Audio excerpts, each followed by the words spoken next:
Joining me is Janine Allis, one of Australia's most successful business people, entrepreneur behind Boost Juice, which really was a backyard business turning into a multi-million-dollar operation. Janine Allis, good morning. Good morning. Well, you've got the ball. Bounce it. What's your idea? Look, my idea is actually about, I get asked a lot about how was we successful, what was the journey, and they think that I've done this massive business course and I've got a uni degree, and in actual fact I left school at 16.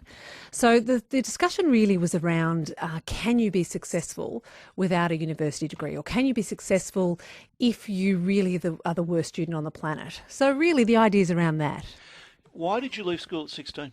I went to a tech school. And back in the day, tech schools were designed to create plumbers, hairdressers, secretaries. So the school didn't go to a year 12. And it's really that peer pressure. I was in an area where no one actually went to uni. It wasn't just a thing you did. You just left school and went to work. So when you're surrounded by that, you don't even think that that's even an option. So for me, it was get a good job in the bank, become a secretary or something similar, or some sort of apprentice, and then off you go. What did you want to do you think? Actually, funnily enough, I wanted to travel.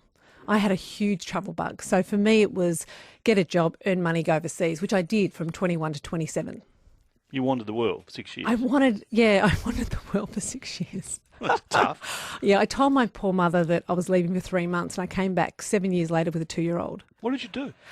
Worked for David Bowie on his yacht for a couple of years. I was a nanny. I sold timeshare in Portugal. I was a camp counsellor in San Francisco Girl Scouts. I worked in a bar, but most of it was probably working on the boats with David Bowie. And what did you do for David Bowie? Stewardess. So everything from organising his helicopter to be delivered to cleaning his toilet. So really, there was no one else on the boat. So it's basically you. You're the cleaner, you're the maid, you're the server, you're the person that recommends the wine, you're the person that organises dinner off, you're everything. But he was great. He was never master servant. It was always about, hey, we've got a party, let's all go. And we've got this, let's do this. So he was a lovely guy. So you got some good parties. I could name drop. Man, Okay, I could name. All right. Thrown frisbees with Mick Jagger. You didn't I play have frisbees with Mick Jagger. Frisbees with Mick Jagger on the Caribbean island. I drank mineral water with him once. Did you? Yeah, we were both old. Oh, yeah. He was pretty old back then too, and this was over 20 years ago. More names? Robin Williams, Eric Idle. Who else did we? Oh, Princess Margaret, her son. Steve Martin. Who else came on board? That's extraordinary, isn't it? And Charles Saatchi. They're all human? Look, interesting. I'm a girl from the burbs. I'm from Knoxfield. And so I've never come across those. And I always thought that, movie stars and that were like superhuman. Like, people think that they're on these big pillars. And so I thought that. So when you meet them, I remember David Bowie there was a film called Dirty Rotten Scoundrels that came out. And it was in a place called Villeneuve-les-Bains. And he had a boat warming, and all the cast, which was Steve Martin and I think it was Michael Caine and all those, came on board. And I remember him going, oh my God, I'm so intimidated. I'm going, mate, you're a rock star. Like, it was really bizarre to think that he would be intimidated when he's had millions of people screaming at him at concerts and he was still intimidated. So I thought that was really interesting. But what I realised was, because we had the richest people in the world on the boat, because it cost $150,000 a week to rent. And what I realised was, rich people aren't good or bad. There's good people and bad people.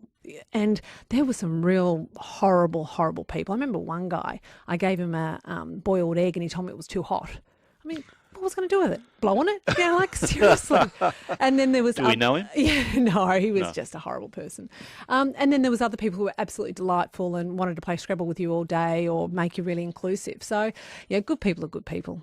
It is fascinating. It's part of what we're talking about too. We're talking about education. I mean, all that you're talking about touring the world, about meeting these people, mixing these areas, has surely been part of the education that's led you towards the success you've got today.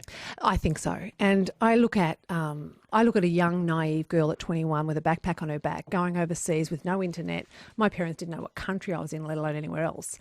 And you have to work it out, because you get yourself into, because you're young and dumb, you get yourself into all sorts of pickles. I mean, I was I remember a guy once, I was driving down in Monaco and I hitchhiked because that's how stupid you are. And I got in the car and he told me he was a soft porn producer from Cannes Film Festival. And I knew I was in a trouble when he went past the spot that I asked him to stop at. So you have to use all your wits to get yourself out of the pickles. And so what'd you do? How'd you get out? I went along with him. I said, yeah, that'd be great, fantastic, yeah, that's awesome. And then he stopped and we got out and I had a coffee with him. I said, yeah, that's awesome. I'll meet you back at the next day. And obviously never did. But you do go, right, okay, I was in Tenerife, Spain, and I woke up with a security guy coming up with me in my bed. And you get yourself into all sorts, and I bizarrely, if you casted him as a horror guy from a horror movie, he would have been straight from a horror movie. And bizarrely, when I got up and I was furious, not scared, he left and said something in Spanish and off he went up when I chucked some clothes on. But you get yourself into situations where you have to think on your feet, and life's about solutions, and there's problems every day, and you have to have the tenacity to get through half the problem. Tech schools don't exist anymore. I know with both my children, I urge them both to get university degrees in areas they both loved, fortunately, and then sort of worry about what happened with life. But maybe I was wrong. Maybe they should have been doing other things. What do you think? What is the way to best structure an education system to get the best out of young kids, best out of people? Ideas, Janine Allis. If it's not a university degree, and I don't have a university, I started one, didn't finish it. What is the best way to educate kids, to prepare them? Look, I think we're so lucky to be in Australia, and we don't have, luckily, too many massive dramas. So I think that you need some balls, you need some grunt in life. University degrees I'm certainly not anti-university, because what it does, it gives you choice. No, but it's automatic at the moment almost. People have to do it. I look around, I doubt whether we've got a staff member without some sort of degree, apart from me. But some people aren't built for it. I know my oldest son, Samuel, and I just assumed with my kids that they would do the standard thing, even though I didn't, do high school, do university. And he came up at year 11 and said, I'm done. I can't do it. And he's a smart kid and he's amazing, but he just couldn't go on beyond year 11 or didn't do year 12. And so we then sent into a psychologist regarding career psychologist. Yeah, aptitude, yeah. Yeah, and he ended up being a massage course, and he's currently doing a dog training course, which is quite fortunate now that I've got lots of puppies. And but he likes it. Loves it. But he's a kid that walks to the beat of a different drum. University wasn't for him. And to be I don't know why that'd be. And he's also becoming a vet nurse. So now he's a better student now at 24 than he ever was at 16. So different kids mature different. I think boys particularly mature a bit later. It's also a difficult question to answer, and you and I are in a fortunate position. We are financially able to help our kids if we need to. You're a bit more than me, but we're able to. Do you want your child, as they grow up, to be a happy and decent person or a rich and successful person? Oh, happy. Happy and decent is what you want. It's interesting. My going back to my oldest one, he's very much a hippie type, and is very happy to can sleep under a tree, no problems. If he can't find a place, like he doesn't wear shoes. I mean, he's but you cannot find a happier person. And it's interesting as fixers, as parents, we try and fix things. And I was going, okay, well, I will direct you here, or I'll do this, or give you this money, or do this. And in the end, what I found was the best thing I could do for my oldest son was nothing. And let him actually go on his own journey and find his own path. And quite often, as people that are fixers, which we are, sometimes it's just best to just let them grow. And as we did when we were that age. Hello, John. Go ahead, John. Yeah, G'day. How you doing? Okay. Good. I actually left school at 15. I got told to leave because I was apparently too dumb. I was actually failing. I failed every subject. I went into business. I made my first million at 21. And now 30, I've been broke 3 times, lived on the streets, and now I have the largest business in my industry. What's your industry? So, I own a business called Cartridge Warehouse. We do ink cartridges and toner cartridges and so on. You happy? I love it. Working for yourself is great, but it's no easy thing. It's a lot of work, and you've got to be. It's just been broke 3 times. I've lost everything. And so you got any ideas? How could you, as a 15-year-old, rather than have some stupid teacher tell you you're an idiot, how could you have been better handled to put you on the path? Well, that's what I said to my teachers when they asked me to leave. I said, why don't you teach me how to read a Melways instead of where the San Andreas fault is? And instead of saying I'm going to fail class because I can't do algebra, how about you teach them how to write out an invoice and work out sales tax? What do you think about that, Janine? I think that's a fundamental flaw in our education system. You know, you teach children complicated maths, but you don't teach them how to budget. You don't teach them basic accounting, and that's actually what you need. I think that school's about teaching you about things. The other thing about this, this gentleman is that he did a course. He's highly educated, but his course was called Cartridge World, and every single time he failed was actually a cost he paid for his education. Well, why do you think you had the success you did with Boost Juice? Hard work, obviously. Yeah. Why else?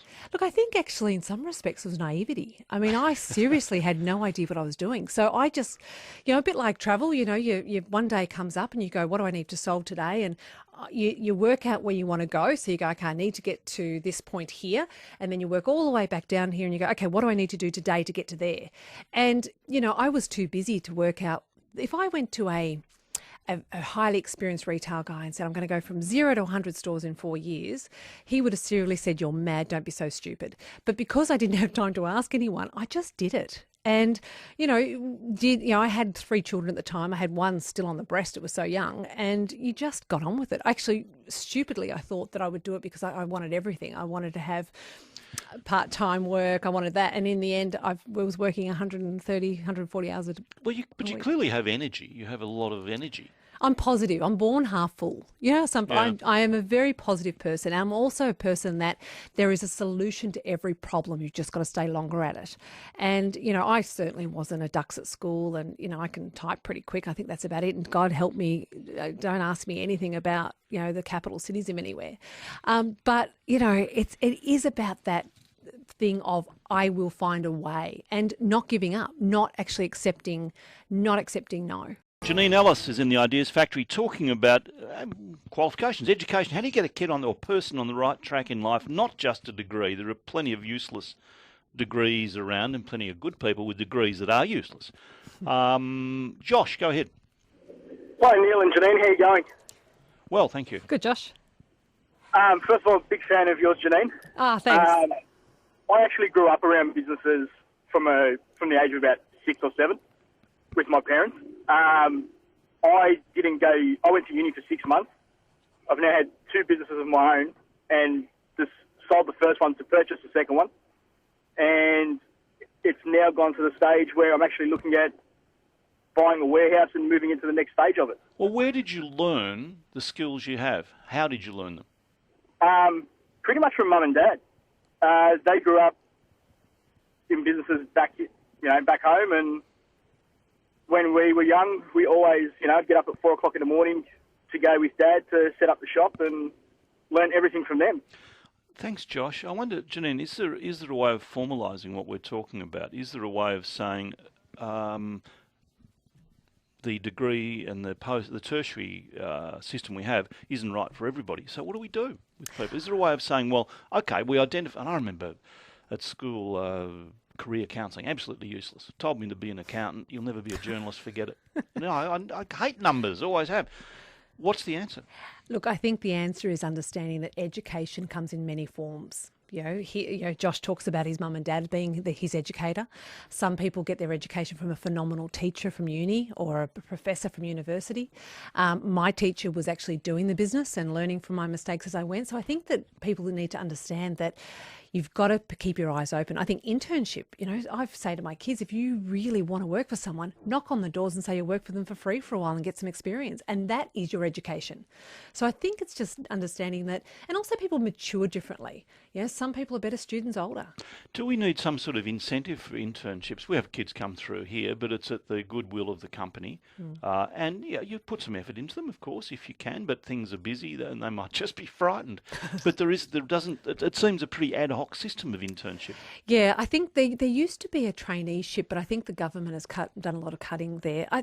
Interestingly, the AFL have an internship, and I know that we had a receptionist for a while, which was a footballer. And so basically the AFL paid his wage, he got experience, we gave him lots of exposure to the business.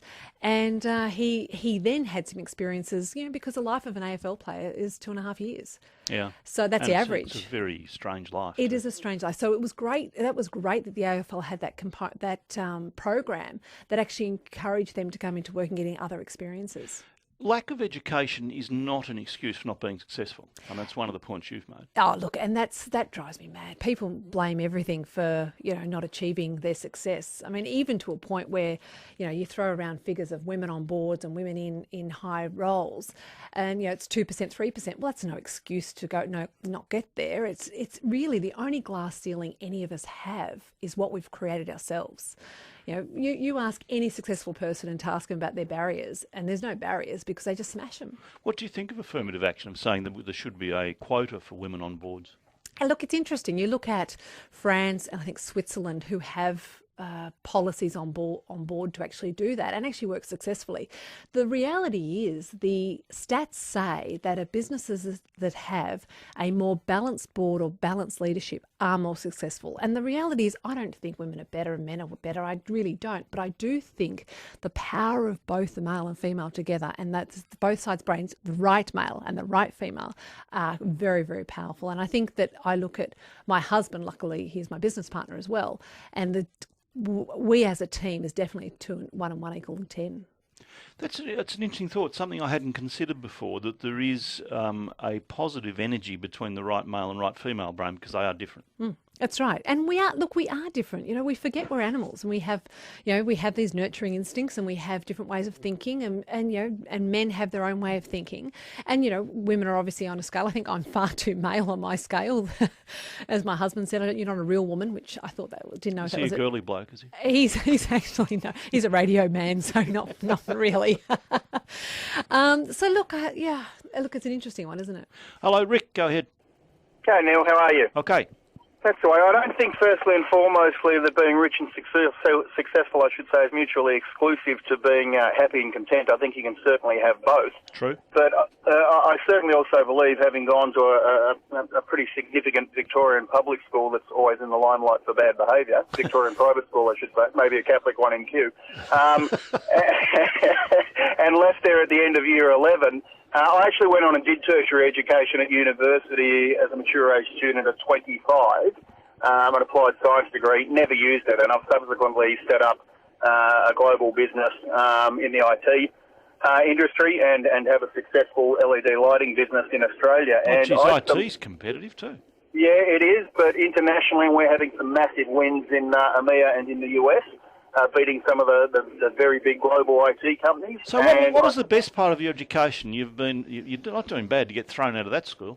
You've been thrown out of school. You haven't used your science degree. What's the best part of your education? In all honesty, I spent 6 years I spent 8 years, I should say, in the military, and that was probably one of the best parts of my education, but just utilising life experience. What I did get from that particular school, though, Neil, was an ability to communicate on all levels and communicate effectively at senior management levels, to be able to articulate myself. And I think that's important, that you are able to maintain and hold a decent conversation with people. But it's more than anything just bringing together all of life's experiences and hence being able to provide a viable service. Yeah, thanks, Rick. That makes sense, Janine. Look, I think Rick makes a good point. He talks about his education being multi-facet. Like he said he's learned a lot from the military, learned a lot from school. So he's sort of taken, it's like life is about people throwing big gems of diamonds of information in front of you and you pick up what you need at different times. And quite often things come to you when you need them to as well. What an interesting point too on mature age students. Often, and look, I went to university at 17. I wasn't ready for that. I should have taken a couple of years off before I went back. Well, do we have to encourage it and say, finish secondary school, no more formal education for a couple of years before you start uni? Maybe you don't start uni under a particular age. Look, I think different people are different. I think, I remember my first corporate counsel and she was 12 when she wanted to be a lawyer and she just went on this great journey, became a lawyer and, very successful. So I think there is not one size that fits all. And I do think that some kids just want to get on with it, get it done, get their degree and get going. And my husband had his first house at 19. I was broke at 27. Look, perfect partnership, assets.